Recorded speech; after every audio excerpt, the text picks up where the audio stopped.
Come on. Still got it. Come on, he's so low. Come on.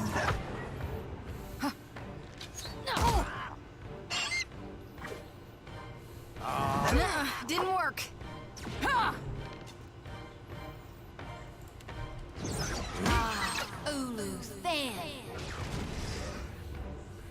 Diveros! How could I miss that chance?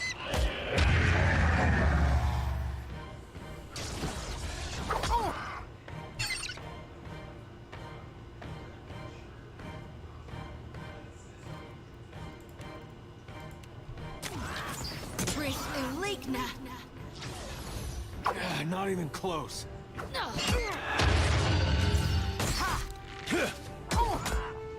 He's so close.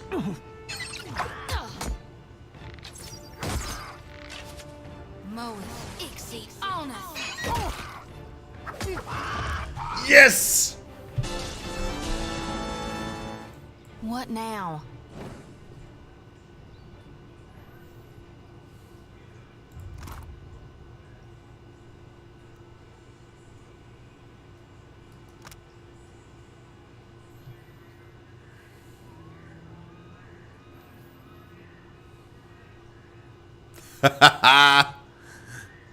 We got his skull again. You bastard. Love it though. I hear you.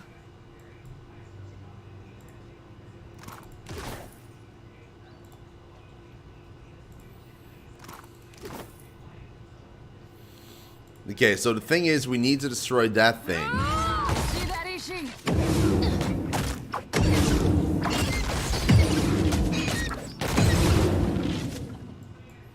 Not a problem, Okay, Captain. and now you need to kill that thing without the rest of the group moving in and doing anything.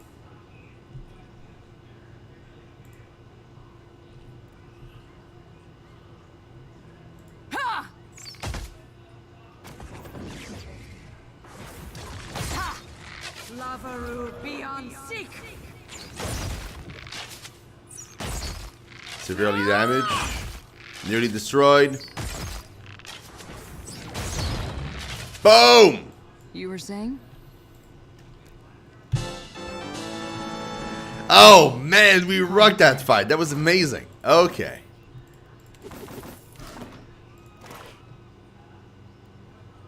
The Panther. This volume records the text of one constellation legend. One passage has been underlined. Reaching for her quiver and finding it empty, the huntress cast her bow to the ground and resolved to fight the Panther barehanded. I'll do what I can. This brass telescope has recently been cleaned. Both lenses are polished to a fine sheen.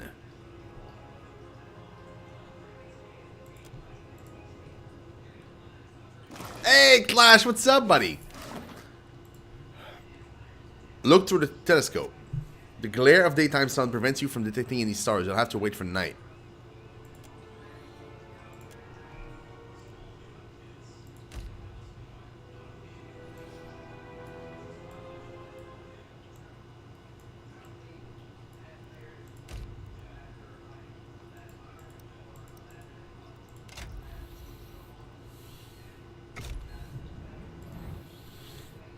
Look through the telescope. An ocean of stars stretches out before you. The night sky is no stranger, but you seldom see it with such intimacy. A dizzy spell overtakes you. The star blurs out of their normal position. When you focus return, each of the celestial bodies cracks open. One by one, their light bleeding together. The stars converge to form a series of winking eyes. Oh, great. Whale. Greetings, pal, he says. The words spell themselves out in the stars beneath the winking eyes. The crescent moon slowly widens and rotates into a grin. Whale. While you're looking around, try not to think too hard about what's up here. Some secrets are worth keeping. The largest of the eyes winks. You blink and the night sky reasserts its normal configuration. Feeling all right? Talking to some dead people in there? Okay, look for the constellation of the Panther. You spot the Panther near a crescent of stars meant to represent a fallen bow. You take down the constellation coordinates. Okay, but we took a bunch of different information too beforehand. There was Here, there we go. So the Panther, the Kingfisher. When fog thickens over the path, the huntress lets out a piercing whistle and called for the Kingfisher, who hovered between her eyes and whispered of what lays ahead. You are Clash! That's awesome! That's incredible, dude. Congratulations. The Leviathan. The huntress leaped from a boat in time to see it splintered in half as the Leviathan brought down its mighty tail. The huntress. Donning her bandolier, the huntress set out from her village. She paused on a hill to survey the path ahead. And that's a missive.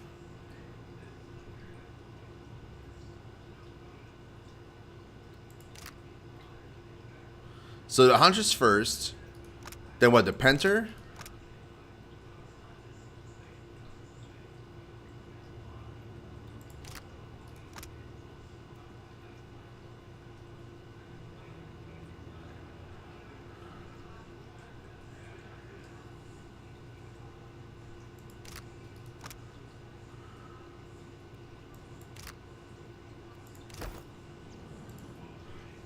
Look for the constellation of the Huntress.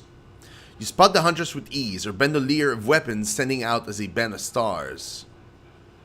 Look for the Kingfisher. You know the position of the Kingfisher just above a particularly bright pairing of stars.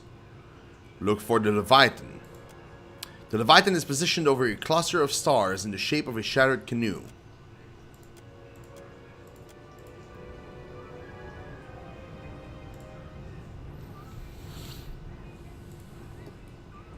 When is the baby due?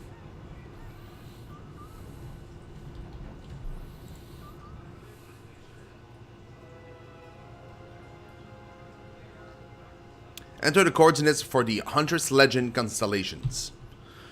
As the last number settles into place, you hear the sound of dormant gears beginning to turn. A low vibration builds under your feet.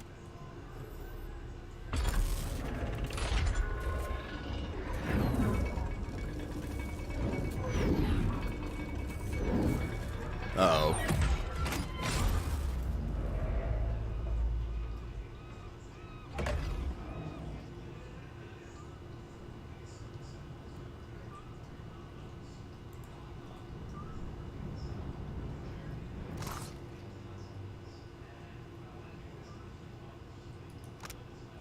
This journal details the wizard Bekarna's study of the night sky. She built an observatory and crafted specialized instruments to research her theory that some arcane energy originates from incredibly remote sources, perhaps even the stars themselves. Her final entry reads, "The stars are either dead zones or my instruments lack refinement. Shouting over their energy signature is a concentration of soul essence moving through the Deadfire, enough to justifiably be called a river. Oddly, it seems to pick up speed where it veers off to the northeast, as if drawn into a whirlpool. What is this region hiding that can exert such a tug on reincarnation itself? Bekarna, you are in way over your head." Okay, and then this weapon. A whale of a wand. Responsibility of the great histories of Rautai falls to the most trusted chanters of the Lore College. The Scrimshaw wand was the personal implement of the venerable chanter scald Kaliwi the Storyteller. As a wandering lorekeeper, Kaliwi traveled the island of the kingdom spreading tales of great heroes. Kaliwi used this wand not only as a tool of defense from the ever-present danger of the Deadfire, but to enhance her stories with vivid imagery, colors, and sounds, a technique she called weaving. She was especially fond of weaving her stories for children. To Kaliwi, the mind of a child was eager to believe in the unbelievable and find comfort in the fantastical. The greatest stories, after all, need not have necessarily happened to be true. A bit of illusory magic persists in a wand. When held, it whispers of tall tales, dazzling deeds, and the altogether extraordinary. So, spell hits have a 5% chance to charm target. This is crazy good. It's with a weapon have a 5% chance to cast Form of the Helpless Beast on the target. It's pretty good too.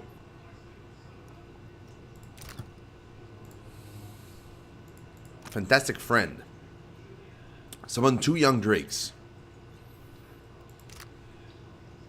Okay. Tall Tale. It's a discipline that first just cast Archimedes dazzling light on the target. It's pretty cool. Woven waves.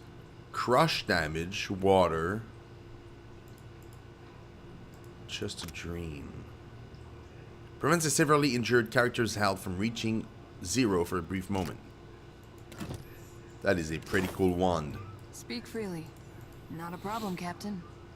That is a pretty cool wand.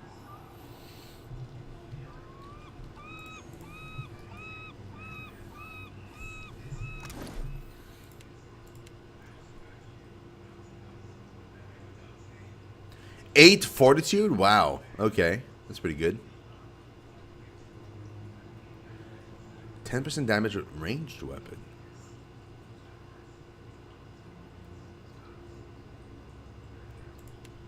What's our current one?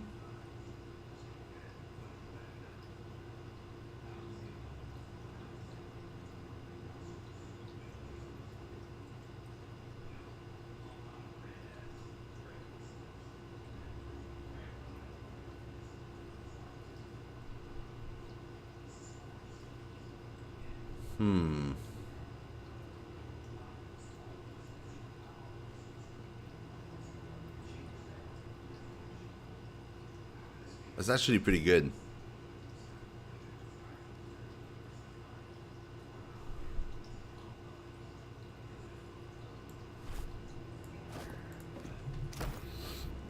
Life has been great, Clash. Thanks for asking. Life has been great.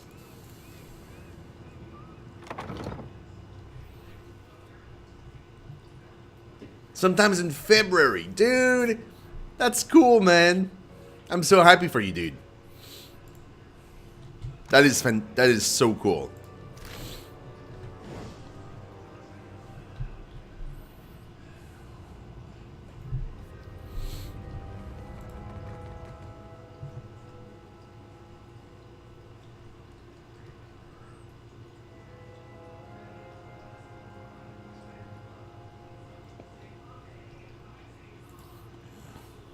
Okay, let's get out of here.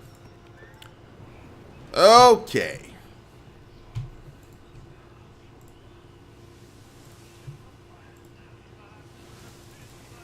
Oh, I'm sure you will.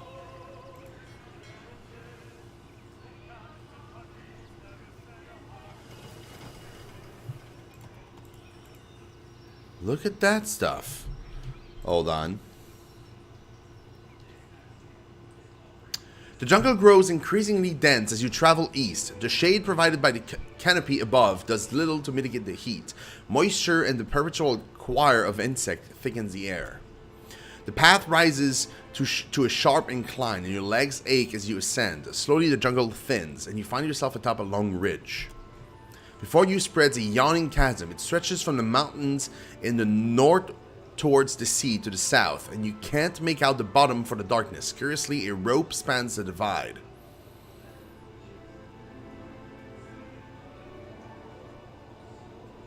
Examine the rope. Oh shit.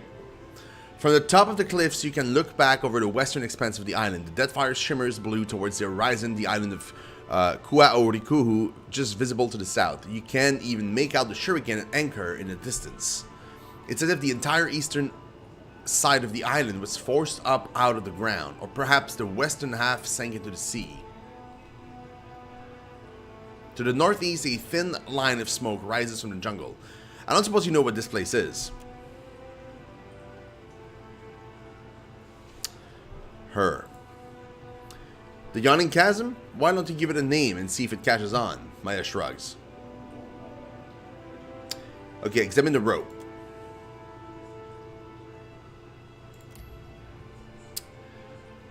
It's a 3-strand twisted rope, much like those purveyed by any number of merchants across Aurora. It seems surprisingly clean and unworn, easily strong enough to bear the weight of the heaviest kith. The craftsmanship is likely Reacher, perhaps dear wooden or valiant.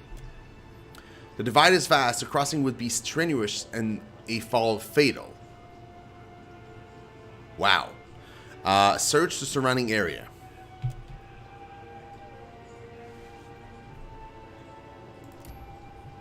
The There's nothing overly suspicious, certainly no signs of traps, recent footprints, crowd, the rocks the rope is anchored to, though Kith and Ogre both, several sets it looks like. Cross the rope. The rope creaks as you grab hold and shimmy out onto it. You pull yourself across hand by hand until you hang suspended over the gorge. Your muscles tingle and your hands burn, and you've got further left to go than you've already crossed. Keep going.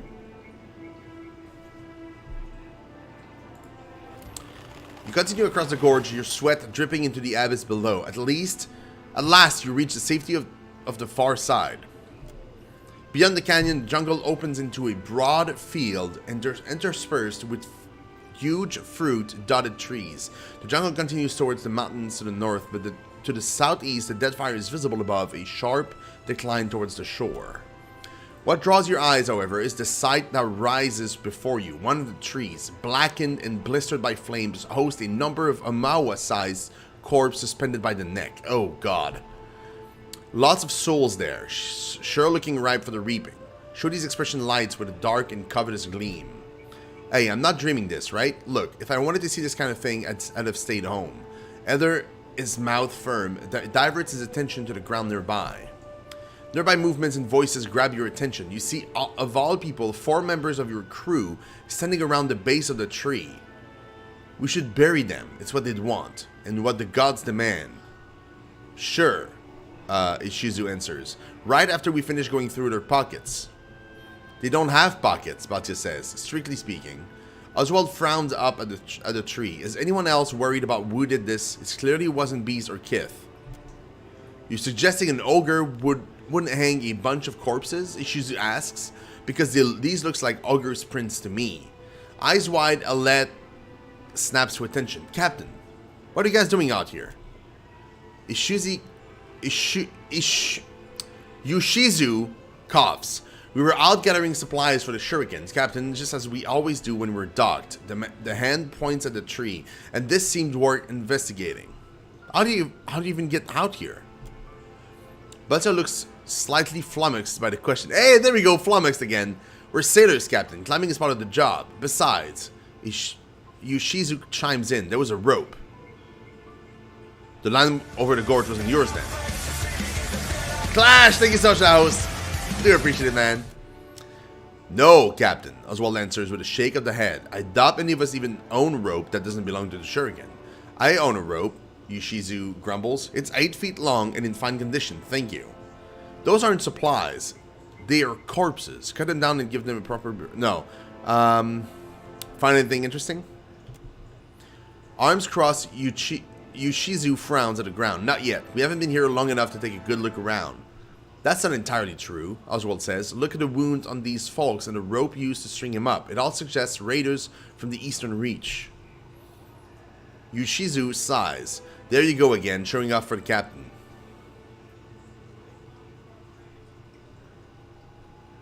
Carry on. Just remember that your captain deserves a cut.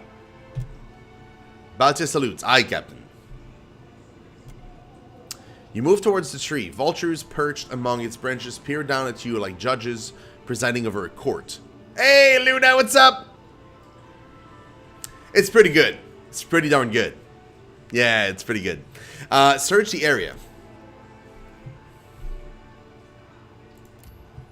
While the clothing these Omawa wear resembles that of the Wana, they favor hides and leathers over cloth and shell. Some were stabbed before they were hanged, bearing wounds consistent with dagger or swords. A few have had their throat slit. Few have burn marks. The tree was clearly burned before they were killed. Search for the presence of spirit. You see the spirits at the edge of your vision, almost without trying. When you open yourself to their presence, they wash over you, a torrential rush of blistering pain and icy fear. The foreign kith jostle you with shoulder and elbows, prod you with blade and spears. Their armor, too heavy for the Deadfire, shines in the firelight as if they were virtuous. You spit. No, there's no virtue in these godless raiders. They killed the young druid, they broke the elder staffs, and stole the doctor's herb. Now they burn Amira's tree. Would it ever again host every caller known to God or Kith against the perfect azure dome of the sky. You pray it will. You pray to Amira, to Ngadi, to Rikuhu, Kohopa, and to Tangaloa both, and to the faces of Tomawai. What more can these Ferengers take from you, you wonder, as they cut off lengths of rope? The vision ends abruptly, washing away like water over the side of the ship's deck. Want to put a lamp of yours to use, Shorty? With a solemn nod, the Dawnstar raises her lantern in a harsh swing, then the light from inside bursts like a dying star as she reaps the spirits of the lost. I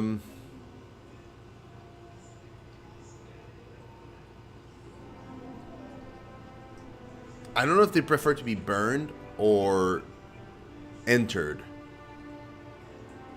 Let's go with bury. No, that was wrong. Oh, that was right. Okay. The dark soil is soft, and within a couple of hours, you've dug a hole deep enough for the remains. You lower them to the ground and cover them, consigning them to the wheel. Among the sooty detritus of the departed, you uncover a pair of sandals with a palpable aura of power. Footprints of Hautaka.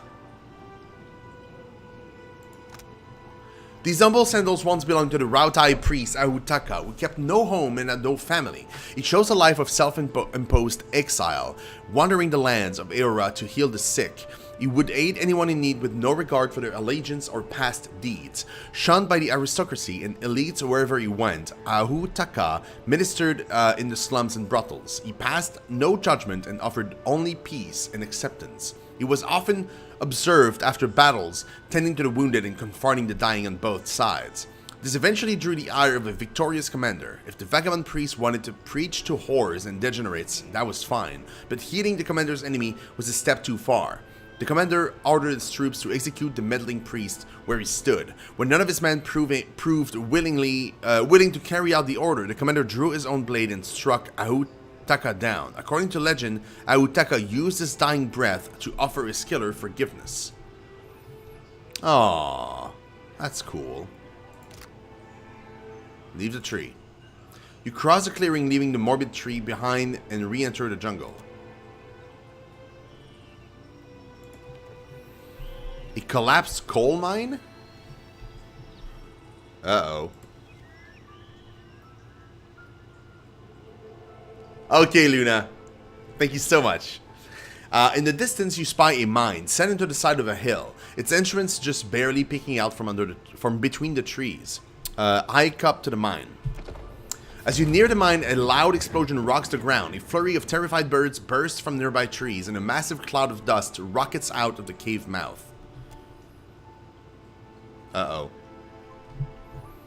Uh-oh, that's not good. That is not good. All done, guys? Coffee. Won't be too long.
And we're back.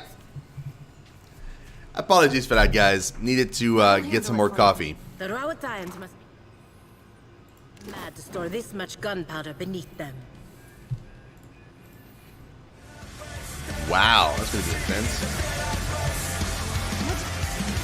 And Rage! Thank you so much for that host. Holy shit, brother. Maybe if you told me that. Oh my god. And Rage, Never please mind give going yourself a loose. caster command as soon as you You're the land ass in with the a chat. giant But thank you cannon. so much, You should dude. know how explosives work. How was your stream, Friends, buddy? We have more than enough gunpowder to solve this problem. Won't work. Oh, now you know what to do with the black powder, sure. Leave him be and grab a shovel, Achaia. Take the shovel yourself. I'll keep the watch. Wasn't built Thank for you so manual much, labor. dude. Don't you dare doze off like last time. Haha, there he goes. How was your stream, man? How was your stream? Seems like it was going pretty well. Guess this is it. Stream was amazing. Oh, I'm so happy for you, Right dude. between the eyes. You deserve it so much.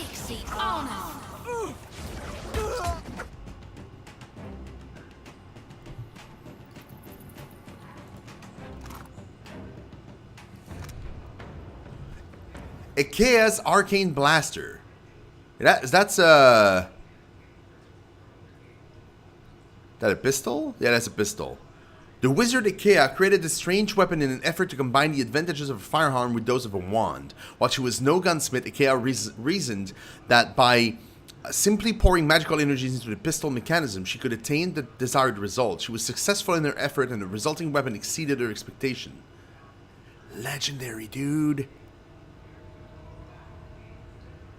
Imbued ammunition. Supercharge the Arcane Blaster magic bullet, causing each shot to cause additional crush corrode.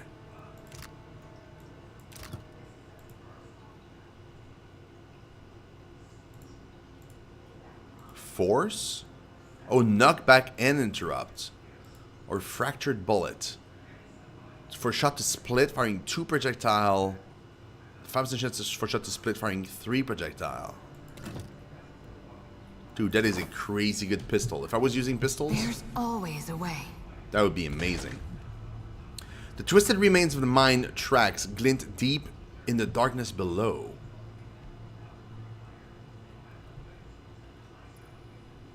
Uh, 16. I'm doing the same, Enrage. I never take a look at my numbers, except post-stream, once the stream is done. Never during.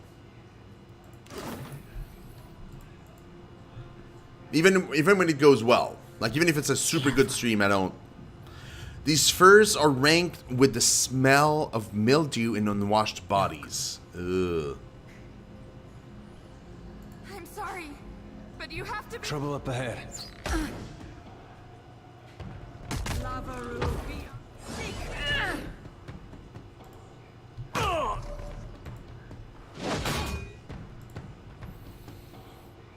Okay, there's mages and other shit over there, so let's go. Teleport back there. Let's bring you forward and attack Che. Also attack Che.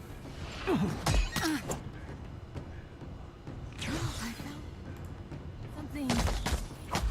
I won't let you down. That is a lot of enemies.